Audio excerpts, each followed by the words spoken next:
जय श्री राम भक्तों। दोस्तों, कथा बहुत ही सुंदर है। आज की कथा है खूबसूरत राजकुमारी का धोखा। बहुत पुराने समय की बात है। एक बहुत ही गरीब आदमी था। उसको एक ही बेटा था, पर वह अपनी गरीबी के कारण अपने इकलौते बेटे का भी पेट नहीं भर पाता था। अपने पिता की गरीबी से तंग आकर एक दिन उसका बेटा उससे बोला, मेरे प्यारे पिताजी, इस गरीबी में आपको अपना पेट भरना ही इतना मुश्किल हो रहा है। मैं आपके लिए बोझ बन गया हूँ। क्यों ना मैं खुद ही बाहर जाकर अपनी रोजी रोटी कमाऊं, क्योंकि इस छोटे से गांव में कोई भी काम मिलना संभव नहीं है। अपने बेटे को देने के लिए गरीब पिता के पास आशीर्वाद के सिवाय कुछ भी नहीं था। माता पिता ने भारी मन से अपने बेटे को विदाई दी। वह लड़का अपने भाग्य को आजमाने गांव से शहर की ओर चल दिया। शहर पहुंचने पर उसे पता लगा कि उसके राजा की किसी और राजा के साथ लड़ाई चल रही है और राजा को स्वस्थ नौजवानों की अपनी सेना के लिए ज़रूरत है। वह लड़का भी बिना कुछ सोचे समझे झट से राजा की सेना में भर्ती हो गया। शत्रु राजा की सेना बहुत ही शक्तिशाली थी। उसकी सेना के सामने इस लड़के के राजा वाली सेना का टिकना बहुत ही कठिन हो रहा था। इनका सेनापति सबको साहस बंधा रहा था, पर बहुत सारे सिपाही अपनी जान बचाकर भागने लगे थे। इस बहादुर लड़के ने जिंदगी को बहुत ही करीब से देखा था। गरीबी की जिंदगी जीने से तो लड़ते लड़ते मरना ज्यादा अच्छा है। यह सोचकर उसने पीठ दिखाकर भागने वाले सभी सिपाहियों को शत्रु का बहादुरी से सामना करने के लिए उकसाया। तो भाग रहे सिपाही भी वापस आ गए और अपनी मातृभूमि की रक्षा के लिए जी जान से लड़ने लगे। अंत में शत्रु की सेना को मैदान छोड़कर भागना पड़ा। बूढ़े सेनापति ने राजा से इस लड़के की बहादुरी की बहुत प्रशंसा की। उसे बहुत सारा धन इनाम में दिया गया और साथ ही अपने राज्य में ऊंचे पद पर रख लिया गया। अब वह लड़का राज दरबार और राजमहल का एक हिस्सा बन गया।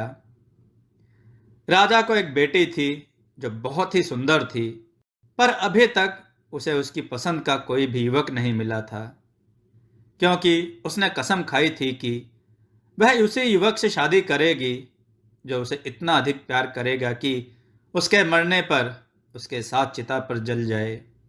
और अगर उसका पति पहले मरता है तो वह भी अपने पति की चिता के साथ जल जाएगी, क्योंकि पति की मृत्यु के बाद उसके जीवन का कोई महत्व ही नहीं रह जाएगा। राजकुमारी की यह बेहुदी सी कसम किसी भी युवक को पसंद नहीं थी। इसी वजह से उस राज्य का कोई भी युवक उस राजकुमारी से विवाह करने का इच्छुक नहीं था। पर इस गरीब लड़के को राजकुमारी से पहली नजर में प्यार हो गया था। वह किसी भी हालत में उससे शादी करने के लिए तैयार था। राजा ने उसे बहुत समझाया कि यह सब उसके बस की बात नहीं है। जीते जी किसी और के साथ उसकी चिता पर जलना आसान नहीं है। शादी के लिए हाँ करने से पहले उसे अच्छी तरह सोच विचार कर लेना चाहिए। ऐसा ना हो कि बाद में अपना वचन न पूरा कर सके। अगर वह अपना वचन नहीं निभाएगा तो उसे मौत के घाट उतार दिया जाएगा। पर वह लड़का अपनी बात पर डटा रहा। अंत में राजा को अपनी बेटी का विवाह उसके साथ करना पड़ा। काफी समय तक दोनों पति पत्नी बहुत ही सुखी जीवन बिताते रहे। पर एक दिन अचानक ही राजकुमारी बीमार पड़ गई। कोई भी वैद्य और उसकी दवा उस राजकुमारी को ठीक न कर सकी। काफी दिनों तक बीमार रहने के बाद एक दिन उस राजकुमारी की मृत्यु हो गई। अब तो उस लड़के को अपनी पत्नी के साथ ही उसकी चिता पर जलना था। राजा को उस लड़के पर तरस आ गया तो उसने एक आदेश जारी किया। उसने कहा कि मेरी पुत्री को यानी राजकुमारी को जलाया नहीं जाएगा, इसकी कब्र बनाई जाएगी और उस लड़के के लिए कुछ दिनों का खाना पानी उस लड़की के कब्र में रखा जाएगा।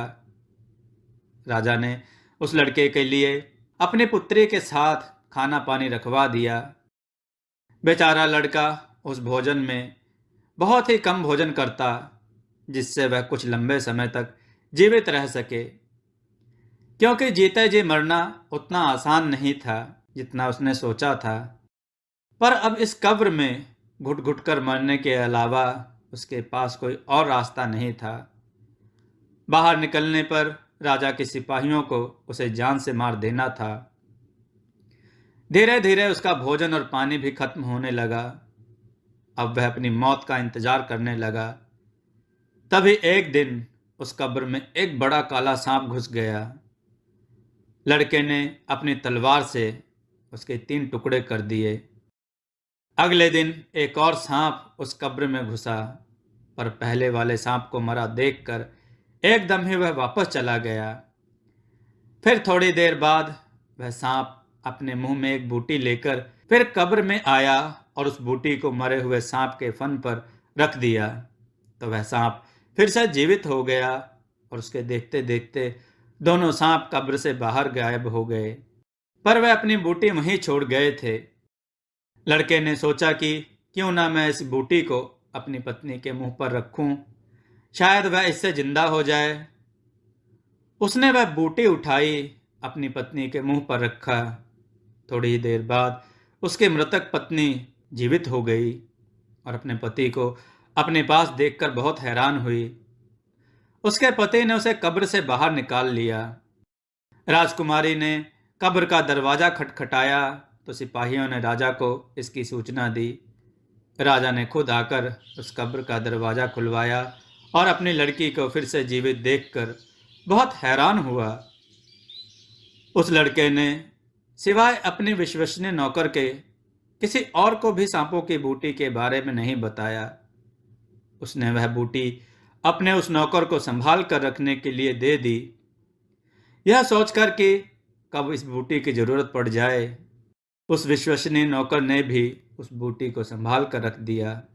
सांपों की बूटी से उस राजकुमारी की आदतें बहुत बदल गईं। अब वह इस लड़के से इतना प्यार नहीं करती थी जितना पहले किया करती थी। अब वह बात बात में उससे झगड़ती थी और खुद को अपने पिता की गद्दी का मालिक समझती थी। एक बार उसने अपने पति के साथ दूर देश की यात्रा की योजना बनाई। राजा ने उसके जहाज को बहुत सारी सुविधाओं से भरकर उन दोनों को रवाना किया। उस जहाज को चलाने वाला एक सैनिक उस राजकुमारी को अब अपने पति से अधिक पसंद आया। उसने अपने पति से अपना पीछा छुड़ाने के लिए उस सैनिक से सहायता मांगी और उसे विश्वास दिलाया कि इसके मरने के बाद जब वह अपने पिता के पास पहुंचेगी तो वह उससे शादी करेगी।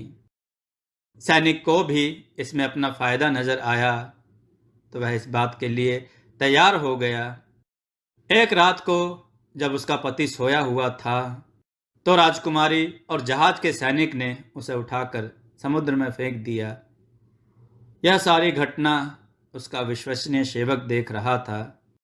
उसे यह सब देखकर बहुत दुख हुआ।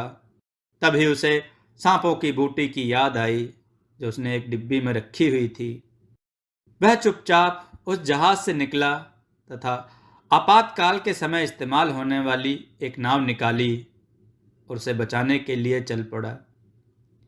उधर राजकुमारी ने सैनिक को जहाज को वापस अपने पिता के घर ले जाने की आज्ञा दी। विश्वसनीय सेवक ने समुद्र के गहरे पानी से युवक को बाहर निकाला और उस बूटी की सहायता से जीवित किया तथा फिर उसी नाव में बैठाकर उसे राजकुमारी से पहले ही राजा के महल में पहुंचा दिया। लड़के ने राजा को सारी घटना सुना दी, पर राजा को उसकी बातों पर विश्वास नहीं हुआ। वह बोला, मैं यह कभी नहीं मान सकता कि मेरी बेटी ऐसा नीच काम कर सकती है। जिस आदमी ने उसके लिए इतने दिन उसकी कब्र में गुजारे और फिर उसकी जान बचाई, वह उसे मारने की बात कैसे सोच सकती है। पर सच्चाई कभी छुप नहीं सकती। इतना कहकर उसने राजकुमारी के पति को अपने ही महल में छुपा दिया। अगले दिन उसकी बेटी का जहाज भी वापस आ गया। राजा के पास राजकुमारी बहुत दुखी सी होकर आकर खड़ी हो गई। राजा ने उसे अकेले देखकर पूछा, बेटी, तुम अकेली कैसे? तुम्हारा पति कहाँ है? वह दुख से रोती हुई बोली, क्या बताऊं पिताजी, रास्ते में मेरे पति की तबीयत बहुत खराब हो गई और इलाज के बगैर हम उसे नहीं बचा सके। आज अगर यह सैनिक मेरे साथ नहीं होता तो ईश्वर जाने मेरा क्या हाल होता। राजा अपनी बेटे की झूठी कहानी चुपचाप सुनता रहा। फिर थोड़ी देर बाद उसने उसके पति को दरबार में बुलवाया। अपने पति को देखकर राजकुमारी हैरान रह गई।